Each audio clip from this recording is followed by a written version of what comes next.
버스를 타고 중고등학교를 지나가다 보면 아이들이 갑자기 많이 타는 경우들이 있잖아요. 얘네들끼리 서로 막 떠들면서 얘기를 하는데 무슨 말인지 잘 못 알아듣는 경우들이 많겠더라고요. 얼마 전에도 아이들이 막 탔어요. 자기네들끼리 떠드는데 무슨 얘기를 하냐면 제가 잠깐 말씀드리면 X나 오글걸, 아 미친, X나 싫어, 오해 쩔어, 어장치는 거야, 뭐래 뭐 이런 말들을 하는데 단어는 한국말인데 무슨 뜻인지 제가 한국 사람임에도 불구하고 못 알아듣겠다고요. 제가 아이들을 못 따라가서 그런지 모르겠는데 그 가운데서 욕이 굉장히 많이 들어가요. 욕을 빼면 대화가 안 될 정도로 욕을 많이 합니다.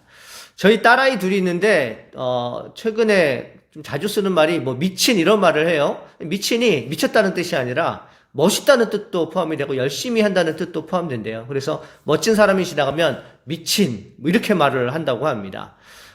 그렇게 따지면은 여러분들이 저를 봐서도 목사님 멋있어요 이 말을 목사님 미쳤어요 이렇게 얘기할 수도 있지 않을까, 그런 날이 오지 않을까 이제 그런 생각이 듭니다. 오늘 8절 말씀에 보면요, 혀는 능히 길들일 사람이 없나니 쉬지 아니하는 악이요 죽이는 독이 가득한 것이라 그랬습니다. 혀는 자기 맘대로 못한다는 거예요. 길들이지를 못한다는 겁니다. 이 앞에 7절 말씀에 무슨 말이 있냐면 사람이 온갖 짐승들을 다 길들일 수 있다고 말을 하거든요. 코끼리도, 큰 코끼리도 길들이고요. 그 다음에 맹수인 사자도 길들입니다. 근데 사람이 자기 입은 길들일 수가 없어요. 이것들을 통해서 야고보 사도가 우리에게 교훈을 주는데요. 그 가운데 특별히 우리에게 주시는 교훈들을 몇 가지 살펴보기를 원합니다. 첫 번째로 말은 쉬지 아니하는 악이며 죽이는 독이 될 수 있습니다.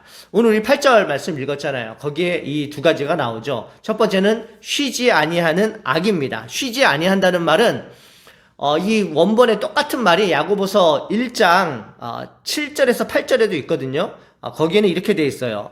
이런 사람은 무엇이든지 주께 얻기를 생각하지 말라. 두 마음을 품어 모든 일에 정함이 없는 자로다. 세 번역에는 그의 행동에는 안정이 없습니다. 이 정함이 없다라는 말은 안정이 없다라는 그런 말이에요. 그래서 같은 단어이기 때문에 이 안정이 없다라는 말을 8절에 오늘 본문 3장 8절에 대입을 하다 보면 이렇게 되는 거예요. 말은 안정되지 아니하는 그러한 악이다.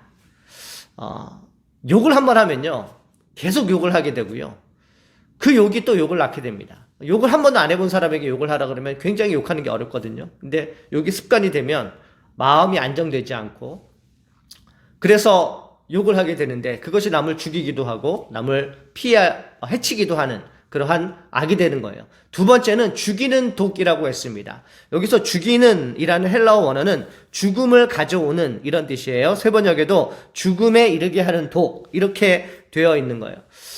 사람을 죽이는 것, 끔찍하지 않습니까? 예전에는 독사를 참 많이 했는데 피를 묻히지 아니하고 사람을 죽일 수 있기 때문에 독사를 했어요. 조금씩 독을 타기도 하고 했는데 그 독을 먹으면서 고통스러워하는 것, 바로 말을 받음으로 고통스러워하는 것과 같은 겁니다. 그러므로 말은 안정되지 못한 그러한 악이기도 하고요, 또 죽일 수 있는 독이 되는 것입니다. 성경에서도 이런 죽이는 악과 같이 실현을 하는 경우들이 종종 있는데요, 사울이 바로 그러한 예 중에 한 사람입니다. 사울이 자기의 아들인 요나단하고 자기가 원수처럼 생각한 다윗이 친하게 지내는 것을 보고 요나단을 욕을 하는데 그 내용이 사무엘상 20장 30절에 있어요. 사울이 요나단에게 화를 내며 그에게 이르되 폐역무도한 계집의 소생아, 이렇게 욕을 했습니다. 이게 무슨 뜻이냐면 폐역무도라는 것은 아주 하찮은 인간을 말하는 거거든요. 인간답지 않은 그러한 인간을 말하는 거예요. 그러니까 그 인간답지 아니한 인간의 소생아, 자기 부인을 욕한 것이고 자기 아들을 욕한 거예요. 누워서 침 뱉기죠. 바로 이러한 예가 있습니다. 여러분, 아무리 화가 나도 하지 말아야 될 말들이 있어요. 자녀가 아무리 화가 나도 너 같은 것은 구제불능이야, 당장 꺼져, 이런 말을 한다든지, 부부 사이에 내가 당신하고 결혼해서 이 모양 이 꼴이라고, 그 다음에 내가 당신 안 만났으면 나는 훨씬 더 고귀한 삶을 살았을 것이라고 얘기하는 것, 너무나도 상대방에게 심한 상처를 주는 그러한 말이죠. 교회도 마찬가지입니다. 교회에서 오랫동안 신앙생활 한 사람들 사이에 당신이 집사면서 왜 신앙생활을 이렇게 말할 수 있는 사람이 있을까요? 근데 만약에 그렇게 말을 한다고 하면 본인은 신앙생활을 얼마나 잘하길래 그러한 말을 할 수 있을까? 그런 생각이 들어요. 새가족들이 교회 안에 들어와도 마찬가지예요. 뭐 나이가 얼마세요? 예? 그 다음에 집이 어디세요? 뭐 이런 문제들은 괜찮은데요. 뭐 굳이 대답하지 않으면은 물어보지 말아야 될 질문들도 우리들이 질문하는 경우들이 가끔 있거든요. 청년들이 왔을 때 뭐 굳이 뭐 대학을 어디를 다니냐든지 꼭 직장을 어디를 다니냐든지 뭐 이런 거 본인이 편하게 말할 수 있도록 마련해 주는 것이 좋지 않을까요? 30대 뭐 40대 우리 좀 젊은 커플들이 왔을 때 왜 아기가 없으면 왜 아기가 없는지 물어보는 것 굉장히 무례한 것입니다. 마치 청년들 왜 결혼을 안 했는지 왜 싱글로 사는지 좀 나이가 있는 그런 청년들도 많지 않습니까? 그렇게 물어보는 것. 또 나이 지긋한 분들이 오셨는데 그동안 뭘 하고 살았는지 꼬치꼬치 캐묻는 것들 다 사람들에게 상처를 주는 그러한 말들이 아닐 수 없어요. 그래서 사람들이 교회에 주님을 보러 왔다가 사람에게 상처를 받아서 떠나는 경우들이 심심치 않게 있거든요. 바로 죽이는 똑같은 그러한 말 때문에 그런 거예요. 혀를 길들일 줄 알아야 됩니다. 두 번째로 우리에게 주시는 교훈은요, 한 입에서 축복과 저주가 나간다는 사실이에요. 오늘 9절 말씀, 10절 말씀 보십시오. 이것으로 우리가 주 아버지를 찬송하고 또 이것으로 하나님의 형상대로 지음을 받은 사람을 저주하나니 한 입에서 찬송과 저주가 나오는도다. 입은 하나인데요. 나가는 것은 찬송이 나갈 수도 있고 저주가 나갈 수도 있어요. 뭐 비단 예를 주일만 들어도 그렇지 않습니까? 주일날 우리가 교회 와서 하나님 앞에 찬송하죠. 하나님 앞에 영광스럽게 찬양합니다. 입에서 찬송이 나가는데 집에 가다가 차를 타고 가다가 막 누가 막 갑자기 끼어들거나 막 그러면은 바로 욕이 나오잖아요. 한 입에서 하루에 찬송이 나갔지만 바로 저주가 나갈 수도 있는 거예요. 우리 하나님은 우리 믿는 사람들에게 축복권도 주시고요. 또 저주권도 주십니다. 그래서 우리가 누군가를 축복을 하면 하나님이 그것을 들으시고 복을 내려주시기도 하고요. 또 때로는 우리가 누군가를 저주하면 하나님께서 저주를 내리시기도 하는데 그 저주는 하나님의 심판과 공의에 기이한 그러한 저주겠죠. 우리의 사사로운 저주는 아닐 것입니다. 그럼에도 신약에서는 축복권도 있고 저주권도 있지만 너희들이 축복권은 사용하되 저주권은 사용하지 말라고 우리에게 권면을 해 주십니다.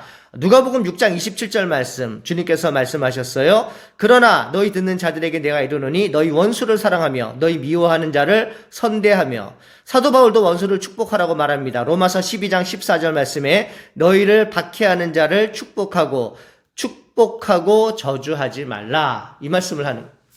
그러니까 우리 믿는 사람으로서 권리를 가지지만 좋은데 선한 영향을 미치기 위해서 그 축복권을 사용하는 것이지 혹시 우리가 저주를 해서 다른 사람이 고통받거나 또 저주를 받는다고 하는 것은 우리에게 좋은 일이 아니잖아요.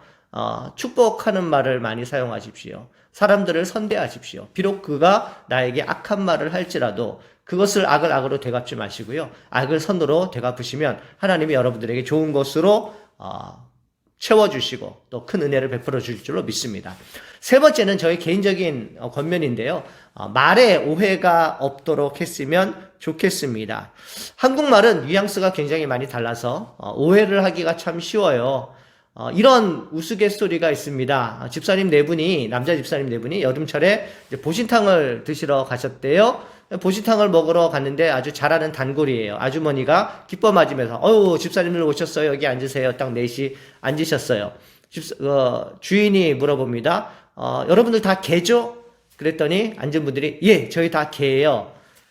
주인 아주머니께서 주방을 향해서 가리키면서 여기 개 넷 이렇게 얘기를 했대요. 좀 웃기지 않습니까? 그냥 들으면은 모르고 들으면 정말 사람을 너무 비하하는 것처럼 이제 그렇게 들리는 것이 바로 한국 말이에요. 교회 안에서도 아무리 말을 바르게 표현을 하려고 해도 오해를 받는 사람들이 있어요. 어떻게 이것을 극복을 해야 될까? 말하는 사람들 좀 조심해야겠죠. 그러나 듣는 사람들도 한 번 더 생각을 해보고요. 한 번 더 걸러보고요. 저분이 나에게 저렇게 얘기한 것은 무슨 뜻이 있을 거야 라고 한 번 더 생각을 해본다고 한다면 이런 분쟁들이 많이 줄어들지 않을까 그렇게 생각합니다. 그래서 저는 한 가지 그냥 제안을 드리겠는데요.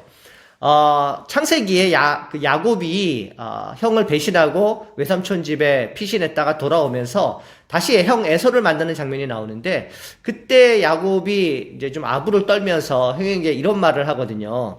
창세기 33장 10절이에요. 내가 형님의 얼굴을 배운즉 하나님의 얼굴을 뵌 것 같사오며. 네, 말을 해도 이렇게 말을 했으면 좋겠습니다. 내가 당신을 보니까 하나님을 뵌 것 같아요. 좀 많이 띄워주는 그런 말이지만 들으면 기분이 좋을 것 같아요. 주님을 뵙는 것 같다는데 싫을 사람이 어디 있겠습니까? 그래서 우리 한번 실습을 좀 해봤으면 좋겠습니다. 이렇게 실습해봤으면 좋겠어요. 한번 주위에 사람들이 있으면 옆 사람들하고 한번 인사해 보겠습니다. 당신을 보니까 마치 주님을 뵙는 것 같습니다. 이렇게 인사하시고요. 또 용서도 구했으면 좋겠습니다. 제가 혹시 말 실수한 것이 있으면 용서해 주십시오. 또 옆 사람을 축복해 봅시다. 당신은 이 교회에 꼭 필요한 사람입니다. 예, 사랑하는 성도 여러분, 말에 완벽한 자는 없습니다. 우리 모두는 말에 실수가 있어요. 그러나 우리가 실수한 그 말이 얼마나 위력이 있는 그러한 말인지를 다시 한번 생각하고요. 말 조심하도록 우리들이 성령 충만한 가운데에서 진리만을 말하고 좋은 말만 하기를 소망하고요. 또 그 가운데서 오해가 없기를 소망하고, 성도들 가운데 서로가 서로를 낮게 여기고 또 서로를 칭찬하며 축복하는 그러한 영광의 교회가 되시기를 주님의 이름으로 축복합니다. 하나님 아버지 감사합니다. 오늘도 말에 대해서 주님께서 교훈하셨사오니 저희들 마음속에 잘 박힌 못이 될 수 있도록 축복하여 주시고, 말을 조심하여서 예수님 닮아갈 수 있는 우리 모두가 될 수 있도록 축복하여 주시옵소서. 예수님의 이름으로 기도합니다. 아멘.